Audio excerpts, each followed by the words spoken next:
నుంచి కూడా పాస్టర్ శాలెం రాజు చేసిన వివాదాస్పద వ్యాఖ్యలపై రాజ్ న్యూస్ కథనాలు ప్రసారం చేయగా సీఎం చంద్రబాబు స్పందించారు. మతాన్ని అడ్డుపెట్టుకుని మహిళలను అవమానించడాన్ని క్షమించమన్నారు సీఎం చంద్రబాబు. మత విద్వేషాలను రెచ్చగొట్టే వారిపై చట్టపరమైన చర్యలు తీసుకుంటామని తేల్చి చెప్పారు. గతంలో అలవాటు పడిన విధానంతో ఇప్పటికే ఇలానే ప్రవర్తిస్తున్నారన్నారు. ఇవాళ తప్పించుకున్నా ఎప్పటికైనా పట్టుకుని కఠినంగా శిక్షిస్తామన్నారు. గంజాయి డ్రగ్స్ కు అలవాటు పడిన మనుషులు ఒక్కసారిగా మార్పు రాదన్నారు. మహిళలను సభలలో ఉపన్యాసాలతో కించపరిస్తే తాట తీస్తామని తేల్చి చెప్పారు.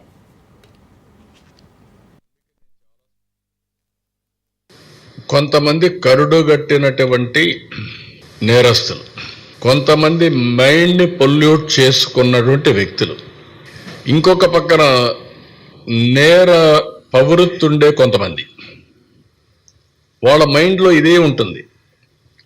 అలాంటి వాళ్ళని ఎంకరేజ్ చేసే వ్యక్తులుంటే రెచ్చిపోతారు.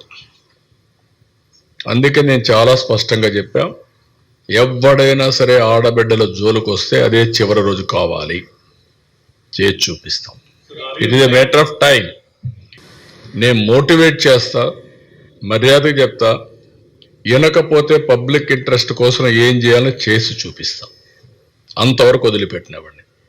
కానీ వచ్చిన సమస్య over a period of time మీరందరూ ఏమనుకుంటే తప్పించుకోవచ్చు అనుకుంటున్నారు.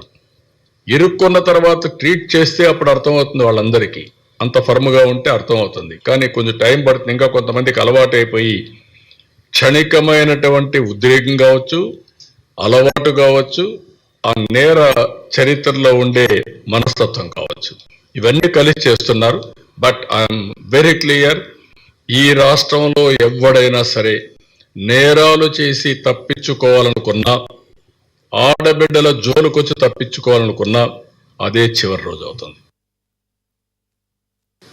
కొంతమంది ఇక మల్లెపూలు పెట్టుకునే స్త్రీలు